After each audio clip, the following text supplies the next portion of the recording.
On today's Locked On Bama, we're going to talk about why you should doubt Bryce Young at your own peril. Locked On Bama, your daily podcast on the Alabama Crimson Tide. Part of the Locked On Podcast Network, your team every day.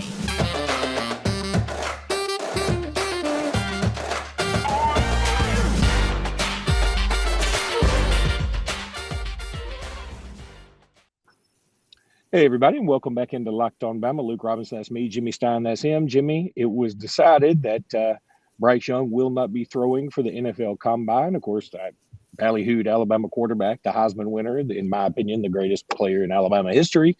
Maybe I've got recency bias, but I don't care. I'm rolling with that. His height was listed right at 5'10", which has some people up in arms. I think one of the ESPN, maybe Todd McShay, said, I'd be scared to death to draft him. You know, I guess, go ahead, be scared to death. I'd be scared to death somebody else is going to draft him. Your thought?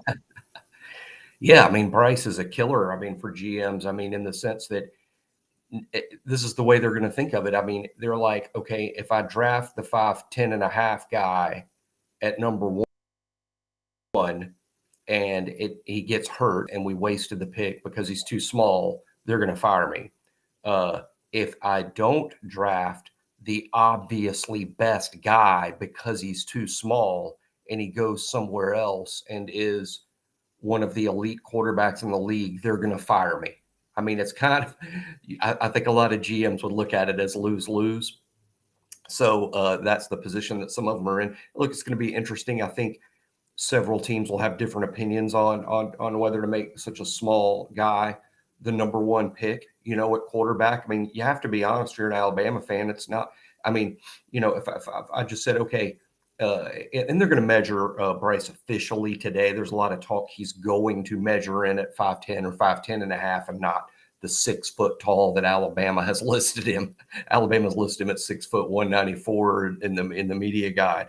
But it's said that he's likely to measure in at 5'10", 5'10", and that'll come out today. I think there'll be a lot of different opinions. I mean, I'm just using this as hypothetical, but maybe the Texans look at that and go, he's just too small. We're not going to take him. And the Colts don't care. And the Colts are like, no, we don't care what he measured in. This is our guy. And then the Panthers and the Falcons, they're top 10 teams that could want a quarterback here in round one. They could have different opinions too. I mean, they might like, hey, you know what? We like Will Levis better than any of them. I mean, so every team is going to have a slightly different opinion. It won't just be one opinion. But for the Alabama fans that look at his size and just say, this is absolutely no big deal, I would say, okay, who's the other guy that's been drafted at number one and was worthy of that draft pick that was Bryce's size? And you can't name one. You might be able to name a couple height-wise, but they're not built like Bryce. They might be, like Russell Wilson is significantly Bryce. Baker Mayfield significantly thicker than Bryce and probably overdrafted at the number one spot based on how his career is played out, though I don't know that it's necessarily his size. So it's super interesting. That's why I love this stuff. While we're sitting here recording this, I got NFL Network on my TV, and they just showed Bryce making a throw that every bit was worthy of the first pick in the draft. His skill set, as we know, is just absolutely unbelievable. I think he's the best quarterback that's ever played at Alabama. I would draft him number one, but I'm the wrong person to ask because Bryce, I'm so obviously biased. So you don't want to ask my opinion, but I think Bryce is going to be great because of the undefinable it. He's got it. Whatever it is, he's got it, and he's got it in droves. He showed up to Alabama a star, and that's never changed. I think Bryce is going to be a great NFL player. Caveat, if he stays healthy, because I agree he doesn't look like an NFL quarterback that's going to stay healthy and injury-free. Again, that is all very true. I understand it. But as somebody on the Bama Online pointed out, hey, Ryan Leaf was an Adonis at about 6'5.5", 6'6", and he couldn't have been any healthier, and he was awful. So, I mean, sometimes it just doesn't work out that way. And I mean, I feel like these GMs sometimes have a battle with their eyes versus the analytics or the what their mind tells them should be the perfect quarterback. Like, who are you going to believe? Your belief system about what a quarterback should look like, or your lying eyes. Your eyes are telling you Bryce Young is number one pick in this draft. And I think what's even uh, getting to be pretty obvious is he's going to be the number one pick. I know CBS Sports had one of their powers that be post a mock draft that had Anthony Richardson going number one. I can only assume that was for clickbait. I'm going to unbutton this button right here. I look a little too stodgy. But yeah, I think that can only be for, hey, look, I want y'all to click on this and then call me stupid because I get a lot of money when y'all make a lot of clicks. So really, who's stupid? I think that's the only way that makes any sense to me. Here's the other thing that I want people to remember, because I just find this to be hilarious. Lovie Smith won a football game at the end of the year for the Houston Texans just to PO the powers that be with Houston, because they would have had the number one pick and everything settled. But as it stands, they got the number two pick. They're probably going to have to trade with Chicago if they want the quarterback they want, because somebody else will probably want to trade up and get that pick too. So Lovie Smith cost them a ton of capital. I just find that to be kind of funny. That is downtown pettiness, which I appreciate. Yeah, it is funny that the Texans are in that position, especially now we're kind of, as Alabama fans, root for the Texans because of D'Amico Ryans being the head coach there now. One thing that's interesting to me, and this is just the way I feel, and again, I'm the wrong person to ask, I think Bryce should be the number one pick and someone should trade up to get him. Let's say that it's not the Texans that get that spot. I personally believe today it'll be the Colts that move from 4 to 1 and take Bryce at number one. So then what are the Texans at 2? I think almost universally everyone listening to the show right now says, okay, they should just stick there at number 2 and take C.J. Stroud at 2, or maybe potentially Anthony Richardson, and they take him. And I get that line of thinking, and that may very well be what happens. But I'm really into, Kuiper and McShay and Daniel Jeremiah have convinced me of this over the years. I'm really into value. And by that, I mean, don't reach because you have a need, because you have a particular need. Don't reach and make someone the number 2 pick that's not worthy of being the number 2 pick in the draft.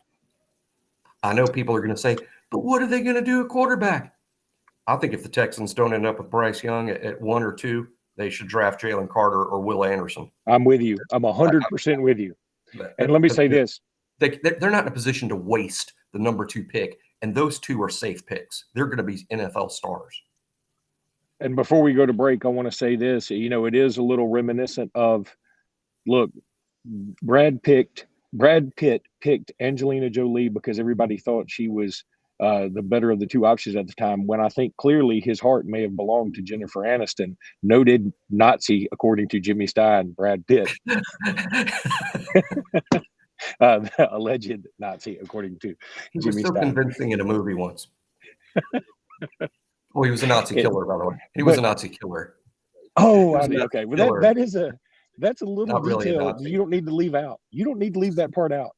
Slight mistake. Anyway, I don't think Brad Pitt's a Nazi. But yeah, in the end, he should have picked the girl. Quarterbacks are like this to me. You don't just say, oh, well, I mean, we need a quarterback, so if we can't get the one we want, let's get the second best one. I don't think it works that way. You fall in love with a quarterback, and if you can't get him, you go get something else you really need that's the best at that position. I truly believe that. But, Jimmy, I need to tell everybody about FanDuel. FanDuel is absolutely awesome. It's awesome. We're at the midway point of the NBA season. It's here, it's now, and it's the perfect time to download FanDuel, America's #1 sportsbook, because new customers get a no-sweat first bet up to $1,000. That's bonus bets if you don't win your first bet. You can then bet on everything from the money line to point scores to threes drained. You can combine all these things, number of rebounds, whatever you want. You can do it all at FanDuel. And you want to go to fanduel.com/locked-on. That's fanduel.com/locked-on for that no sweat first bet, up to $1,000 in bonus bets when you go to fanduel.com/locked-on. Fanduel.com/locked-on. Make every moment more with FanDuel, an official betting partner of the NBA. Jimmy, I also want to tell everybody to go check out Lock It On College Basketball. Look, we're a week and a half away from Selection Sunday.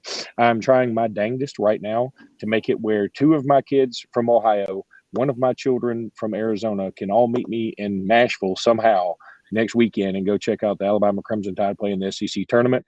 The only kickback may be that, or drawback, I don't know why I said kickback, like I'm getting something extra from it. No, I'm spending a boatload of money to do this. The only drawback would be that I might not be able to get there till late Friday night. And there's at least a chance, I would say, that Alabama could be knocked out of the tournament because their first round game may be Mississippi State or it may be Arkansas, two teams that have given Alabama a lot of heck this year. So I don't know. I'm still trying to make it happen. I hope that I can make it happen. Jimmy, I think we need to talk very quickly about something funny that happened yesterday.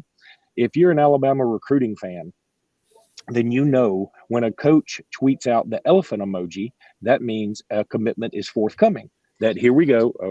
All my papers flew out. Here we go. A recruit is coming. You called me yesterday. We were going to do this podcast about 8 o'clock in the morning. And you called me and said, oh, my God, for some reason, everybody thinks we're getting a commitment today. I've got to be on top of this. Let's just wait until later and see what happens. Because it sounds like it's going to happen about noonish. I said, okay, no problem. Who is it? You go, I don't know. Nobody knows. So we sat around for about 4 hours. Everybody did all this homework. And it turns out Alabama coach Jake Long had no idea that tweeting the elephant emoji meant a recruit is forthcoming, that it's the bat signal for a recruit making his commitment to the University of Alabama. Therefore, I got to ask the question, what the heck did you tweet an elephant emoji for? Are you at the circus? I think, and all I can say, the only addition Alabama made yesterday is Alabama hired a DB coach from IMG, and he's going to be a defensive GA this season. And I think, I guess Coach Long was welcoming him to the program via elephant emoji, but maybe he just woke up and wanted to say "Roll Tide" to Alabama fans. See, because here's the thing about the elephant emoji story is, Jake Long just came from Oregon. Before that, he was at Alabama, as we all know. But he's a on the field support staff guy. He may have a position in the program where he doesn't really do recruiting at all because he's an off the field guy. And I don't know. I think we all assume he should know. But it's not like when you're interviewed by Coach Saban and you're hired and Coach Saban's like, hey, you know what? I'm going to hire you. Welcome to the program. And he shakes your hand. He doesn't go, oh, by the way, whenever we land a recruit here, someone tweets out an elephant emoji, but that's only for when we land a recruit. It's not like you're told that at the interview or when they say, hey, go meet this administrative lady, she'll take care of all your paperwork. And when she's going, okay, I need an address, I need your social security number, I need you to fill out this tax form. And by the way, don't tweet out an elephant emoji. That only means that we've landed a commitment. It is so funny because it is reminiscent of every now and again on Twitter, like people post funny things their parents have tweeted out or texted them. And I remember one time there was a girl that said, hey, a mom texted a girl and said, hey, what would you like for dinner? My dad's picking up stuff at the grocery store. She goes, I don't know, just come up with something good. And like 5 minutes later, she tweeted, okay, these are the things he picked out. And like apparently that dad was famous for eggplant parmesan or something. And so she did like 6 eggplants. And she was like, Mom, no, Mom, no. But anyway, I just thought that was really funny. And like, what a way to, like, you're just sitting in your office and like Jake Long probably looked out his office and saw all these people running around going, who's committing, talking, other coaches talking, Andrew Bones in there, like got all these papers flying around. And finally somebody comes in Jake's office like, Jake, why on earth would you tweet that? I don't know. I just like elephants. I thought it was cool.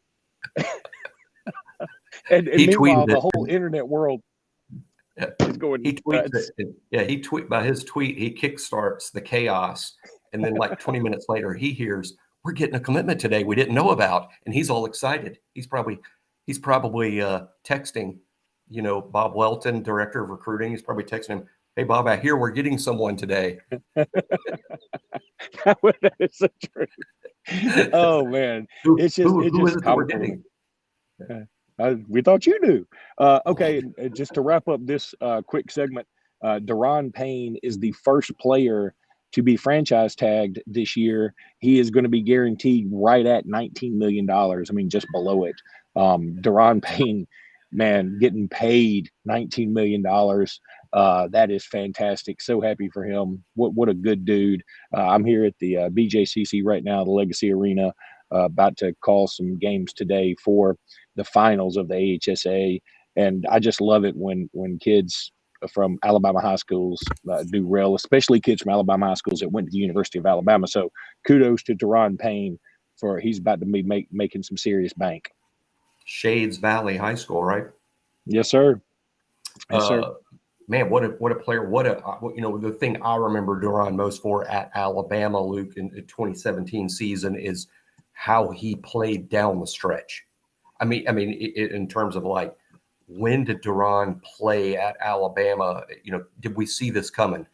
Yes, for a couple things. Number one, he started year one as a true freshman, which is so incredibly rare at Alabama, especially for that position. And number two, his play down the stretch. Alabama won a national championship because of the way Daron Payne was playing over the latter half of his last season at Alabama. And he's just carried it over to the NFL. And what a hard worker and a good ambassador for Alabama in that league. And one other thing that I never stop thinking about this, because I think about how frightened I would have been on either end of this when Jonathan Allen and Daron Payne almost got into a fight on the Washington Commanders sideline. At the time, it was a Washington football team, I believe.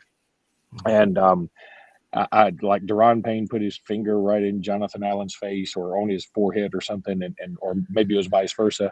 All I could think was, if I was either one of those guys, I would be scared to death. I couldn't have picked one that I would have wanted to be, because I don't think the Earth's tectonic plates could have handled the battle that would have ensued between those two. It shows how good of competitors they are. It also should be noted that apparently they've made up. I mean, this is not something that's carried over. I've seen them do interviews together since then, seen them do a lot of things. It was just a heat of the moment thing, but I always remember that. Jimmy, let's take a break. When we come back, we'll start talking a little bit about Alabama Auburn basketball. And we're back.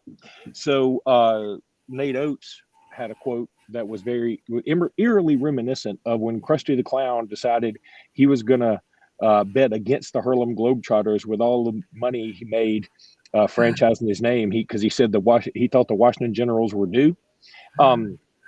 Nate Oates actually said, "Hey, Alabama's due for a good game." But Nate Oates is not wrong. Krusty the Clown was wrong. Nate Oates is not wrong. We are due for a good game. We have played rather lackadaisically these past two games. Brandon Miller has put us on his shoulders for the most part, his very broad shoulders, and we have come out victorious. But look, I hate to approach this game this way. I really do.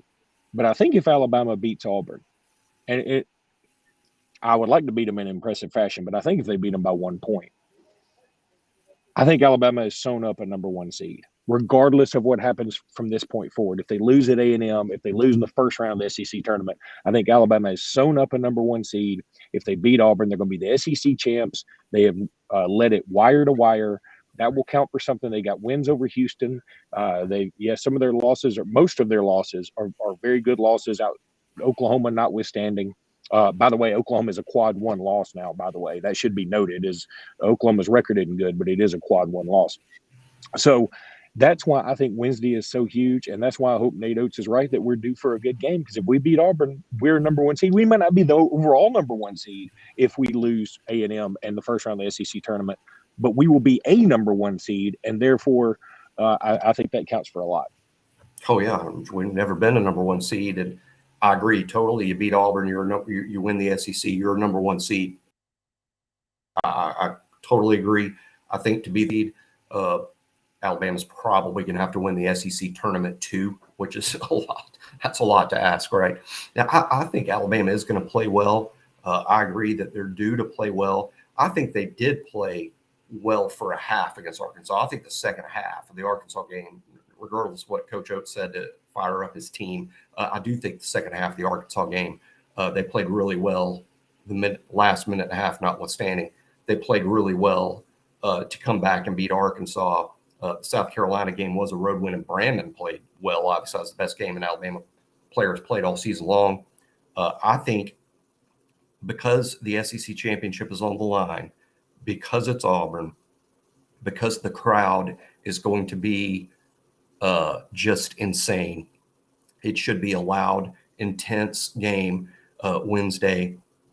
And if Alabama shoots it well, and I believe they will, they're due for that. That's what they're specifically due for, is another good shooting night from three. When Alabama's raining down threes, they are really tough to beat. And that's exactly what I think is going to happen. I anticipate a great night. If Alabama plays, Auburn's a good team. They are a good team. But if Alabama plays well for Alabama, they'll win the game, and maybe even win the game easily. And we get to watch them cut down nets, which is so fun and so deserving. And again, let's not. I know everyone's going to look forward to the NCAA tournament, especially being a 1 seed, which we've never been. But we need to take some time to enjoy winning the SEC. It's a major, major accomplishment, especially for Alabama. And now to have won the SEC 2 out of the last 3 years, unbelievable. And to win the SEC, maybe finishing 17-1 or 6, unreal season. Admire the consistency and particularly factoring in what they've had to play through with a tremendous off-court distraction. Yeah, and really they should enjoy it more so ever than this year because of the tumultuous few weeks we've had. So I think they deserve after this Auburn game. And look, I'm not saying just throw the Texas A&M game in the trash. That's not what I'm saying. I'm just saying if we don't play well at A&M, if we blow out Auburn, I'm cool with that. I want to win them all this other stuff, but I feel like I could give, make that trade, no problem. It should also be noted this afternoon, I'll be calling Walter McCarty out of the Westminster Christian. He's one of the bigger recruits for 2025, or is it 2024? I can't remember. Anyway, he's a really, really good player. Basketball wise, so he'll be playing here this afternoon, and I'll be calling that game. I'm really looking forward to that. I'll have a report on him and a report on everybody else. And until then, Jimmy, roll tide. Roll tide.